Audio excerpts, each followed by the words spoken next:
Bismillahirrahmanirrahim. Assalamualaikum warahmatullahi wabarakatuh.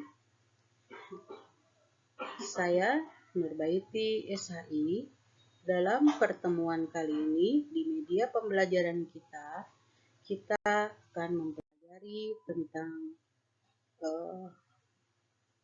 dalil yang memerintahkan kita untuk berkompetisi dalam kebaikan atau berlomba-lomba dalam kebaikan. Jadi, di sini kita akan membaca suratnya, yaitu Quran Surat Al-Ma'idah ayat 48 sebagai dalil perintah berkompetisi dalam kebaikan.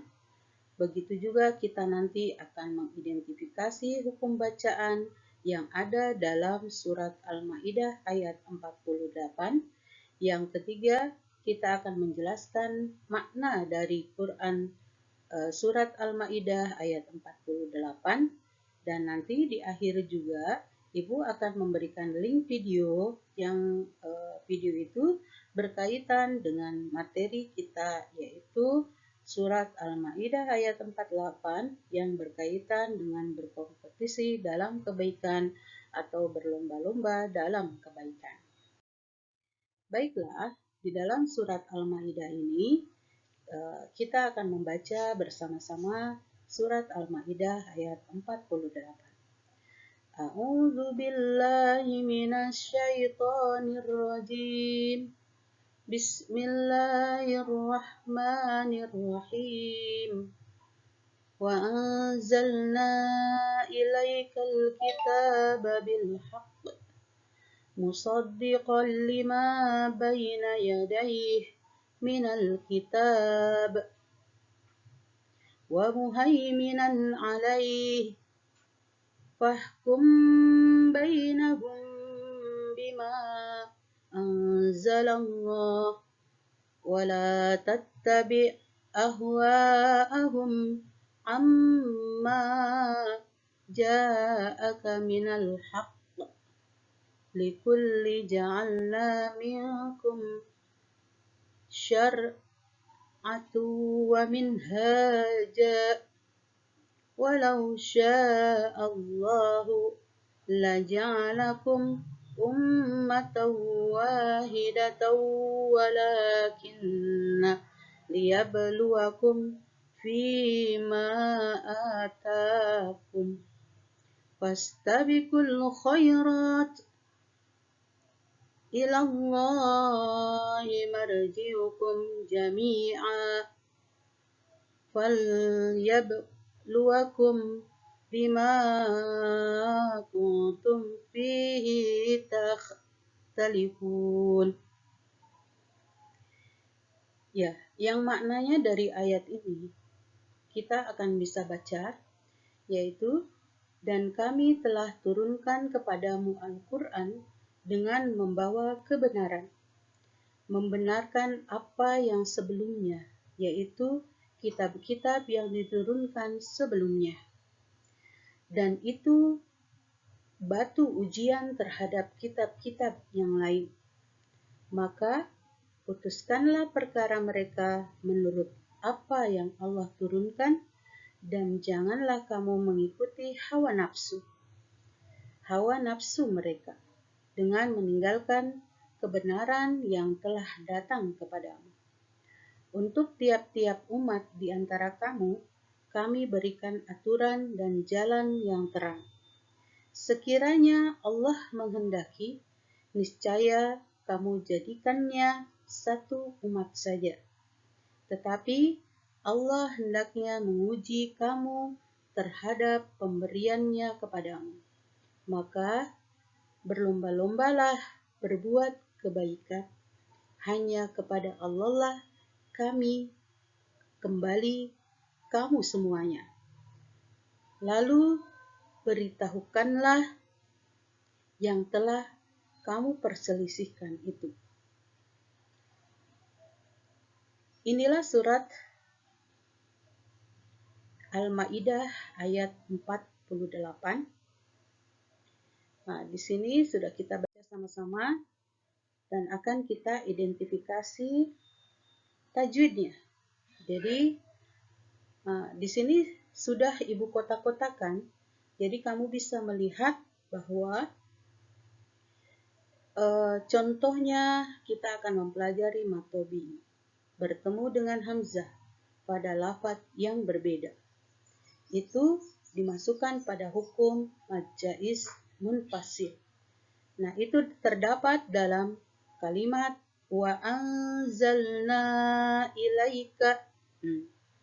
Ada wa anzalna, ada kalimat mad tabi'i bertemu dengan hamzah ilaika. Itu hukumnya menjadi mad jaiz munfasil. Berikutnya di kata-kata musaddiqol lima.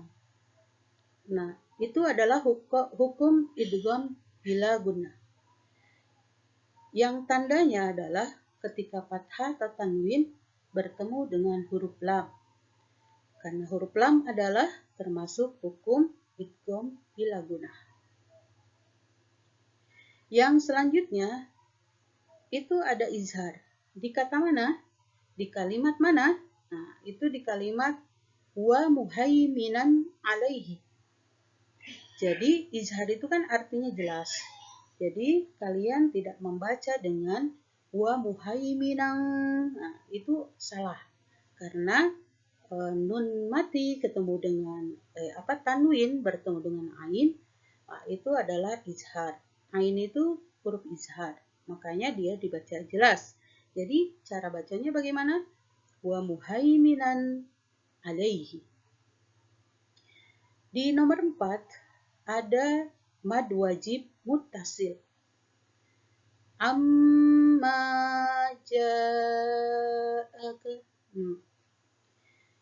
Di situ ada mad tabi'i bertemu dengan hamzah pada lafaz yang sama. Jadi kalau ada mad jaiz munfasil, ada juga mad wajib muttasil, apa bedanya? Bedanya adalah hamzah yang bertemu dengan kalimat berikutnya atau mad tabi'i yang bertemu dengan kalimat berikutnya, itu hamzahnya tidak dalam satu kalimat. Nah, itu namanya mad jaiz munfasil. Makanya munfasil itu artinya berpisah. Sedangkan mad jaiz muttasil, hamzah yang bertemu dengan kalimat lain itu bertemu dengan hamzah yang satu kalimat. Jadi tidak terpisah, makanya dia muttasil, bersambung. Makanya itu namanya mad wajib muttasil. Di kolom kelima ada ja'alna.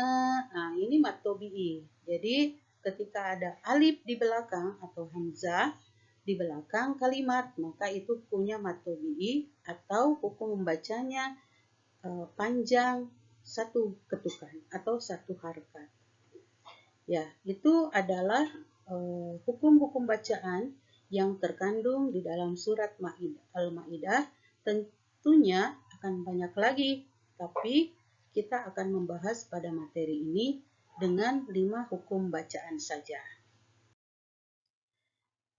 Nah, setelah kita tahu hukum bacaan yang terkandung dalam surat Al-Maidah, tentunya kita akan lebih sangat baik sekali kalau kita tahu juga apa isi kandungan dalam surat Al-Maidah ayat 48. Yang pertama, itu Al-Quran diturunkan oleh Allah Subhanahu wa Ta'ala dengan hak atau kebenaran, yakni hak dalam kandungannya, hak dalam cara turunnya, dan hak yang mengantarnya ke bumi. Jadi Al-Quran itu la roiba fiha, jadi tidak ada keraguannya. Semua itu insya Allah, semua itu Allah turunkan dengan hak atau kebenaran. Yang kedua, Allah Subhanahu wa Ta'ala memerintahkan agar Al-Quran dijadikan sebagai pedoman hidup dan tidak boleh kita bertentangan dengannya. Itu yang terkandung dalam surat Al-Maidah. Yang terakhir, bahwa umat Islam diperintahkan untuk berlomba-lomba dan bersungguh-sungguh dalam berbuat kebaikan dan menghindari perdebatan yang tidak perlu hingga menghabiskan waktu sia-sia. Allah menetapkan berbagai macam syariat untuk menguji hambanya yang taat dan durhaka. Jadi apa yang Allah syariatkan itu untuk menguji kita. Apa kita pandai bersyukur atau malah kufur. Seperti itu. Jadi ini adalah link yang Ibu bagikan. Jadi link ini adalah tentang bagaimana kita berkompetisi, terutama di berkompetisi membaca Al-Quran. Nah, itu nanti Ibu kasih tugas setelah kalian menonton link ini atau membuka link ini. Jadi cukup sekian media pembelajaran kali ini yang membahas tentang berkompetisi dalam kebaikan, yang secara hakikatnya kita membahas surat Al-Maidah ayat 48. Alhamdulillahirabbil alamin. Wassalamualaikum warahmatullahi wabarakatuh.